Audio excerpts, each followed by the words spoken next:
भारत और कनाडा के ऐतिहासिक रिश्तों के बीच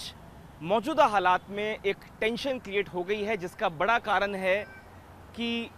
खालिस्तानी जो सपोर्टर्स हैं कनाडा के अंदर, उनको कहीं ना कहीं एक मूक सपोर्ट जो है वो कनाडा की सरकार दे रही है। और उस सपोर्ट को कनाडा की जो सरकार है, वहाँ के जो प्रधानमंत्री हैं, वो उसे एक्सप्रेशन, फ्रीडम ऑफ एक्सप्रेशन का नाम दे रहे हैं। इस बार दिल्ली में जो G20 की बैठक हुई, उसके अंदर भी प्रधानमंत्री नरेंद्र मोदी के साथ जो द्विपक्षीय बातचीत हुई कनाडियन प्रधानमंत्री की, उसमें भी प्रधानमंत्री ने यह मुद्दा उठाया कि जिस तरीके से कनाडा में जो भारतीय डिप्लोमेट्स हैं उनके ऊपर जो अटैक किए जा रहे हैं, भारतीय एम्बेसी के ऊपर जो अटैक किए जा रहे हैं, इसके अलावा जो खालिस्तानी ग्रुप्स कनाडा में एग्जिस्ट कर रहे हैं, वो कहीं ना कहीं एक वायलेंट बिहेवियर दिखा रहे हैं और इसको रोका जाना चाहिए। इसके बाद एक प्रेस कॉन्फ्रेंस की गई कैनेडियन प्रधानमंत्री द्वारा और उन्होंने कहा कि कनाडा जो है वो हमेशा फ्रीडम ऑफ एक्सप्रेशन के पक्ष में है। ऐसे में जो भारत और कनाडा के ऐतिहासिक रिश्ते हैं, जो कई सारे मामलों पे, चाहे वो क्लाइमेट हो, चाहे वो व्यापार हो, चाहे वो आर्थिक नीतियां हो या दूसरी चीज़ें हों, उन सब पे निर्भर करते हैं। और कई खरबों अरबों के जो व्यापार के रिश्ते हैं भारत और कनाडा के, उस पर कहीं ना कहीं चोट लग रही है। जो विदेश मंत्री हैं भारत के एस जयशंकर, उन्होंने भी कई बार ये कहा है कि खालिस्तानी एक्सट्रीमिस्ट को सपोर्ट करके भारत और कनाडा के रिश्ते अच्छे नहीं हो सकते और ऐसे में ज़रूरत है कि कैनेडियन सरकार उनके ऊपर स्ट्रिक्ट एक्शन ले। आपको बता दें कि कनाडा में संसद के अंदर, संसद के पटल के ऊपर कैनेडियन प्रधानमंत्री ने ये कहा कि कनाडा के अंदर जो खालिस्तानी सपोर्टर की हत्या की गई कुछ समय पहले गुरुद्वारे के बाहर 18 जून को, उसकी हत्या में भारत की एजेंसियां शामिल हैं। ये आधिकारिक बयान कैनेडियन प्रधानमंत्री की तरफ से आया, जिसके बाद जो इंडियन डिप्लोमेट हैं वहाँ एम्बेसी में, उनकी सेवाओं को वहाँ से रद्द कर दिया गया और उनको भारत भेजने का काम किया जा रहा है। वहीं आनन फानन में इस फैसले के बाद भारत में भी कड़ी प्रतिक्रिया देखने को मिली और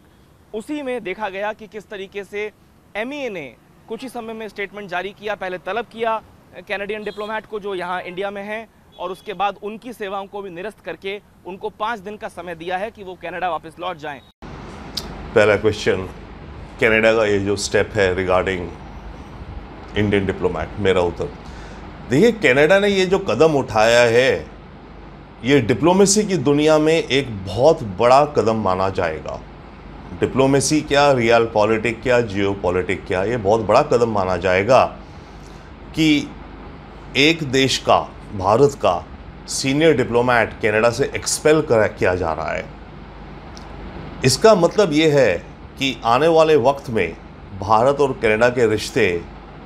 किसी सुधार की तरफ नहीं जाएंगे। अब कनाडा का ये कहना है कि भारत के इंटेलिजेंस एजेंट्स ने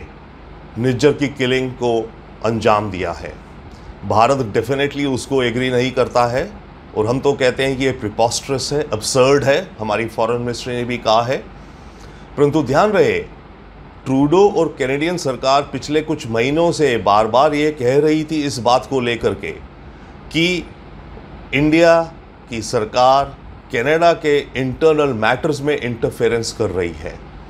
ये बात ज़्यादा वाइडली मीडिया में रिपोर्ट नहीं हो रही थी, पर ये कैनेडियन प्रेस में आ रही थी खबरें कि कनाडा की सरकार भारत को कह रही है कि आप हमारे इंटरनल अफेयर्स में इंटरफेयर कर रहे हो, जैसे कि चाइना करता है हमारे अफेयर्स में इंटरफेयर ऑल्सो। और यहाँ भारत तो हम तो डेफिनेटली कह रहे थे उनको और कहते हैं कि आप खालिस्तान के एक्सट्रीमिस्ट के साथ सॉफ्ट कॉर्नर रखते हो, आप उनके खिलाफ एक्शन नहीं लेते हो। पिछले महीने भर से G20 में जब ट्रूडो आए, उससे आने से पहले भी जो ट्रेड एग्रीमेंट की बात चल रही थी कनाडा और इंडिया की, वो एक ठंडे बस्ते में चली गई थी। और जब भारत में ट्रूडो आए तो प्राइम मिनिस्टर मोदी ने जिस तरह से उन्हें क्लियर कट बताया कि हमारे रिश्ते ट्रेड में आगे नहीं बढ़ेंगे जब तक कनाडा खालिस्तानी एक्सट्रीमिस्ट के खिलाफ कोई ठोस कदम नहीं उठाता। ट्रूडो वापस गए और वहाँ जाकर के उन्होंने एक ट्रेड डेलीगेशन जो आनी थी, बहुत अहम ट्रेड डेलीगेशन आनी थी कनाडा से अगले महीने अक्टूबर में एज पार्ट ऑफ कनाडा का एशिया स्ट्रैटेजी, वो डेलीगेशन कैंसिल कर दी। कल की बात है ये या परसों की। और अब आज ये खबर है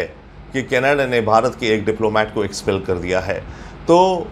भारत और कनाडा के रिश्ते इस समय एक बड़े सेंसिटिव और डार्क टाइम से गुजर रहे हैं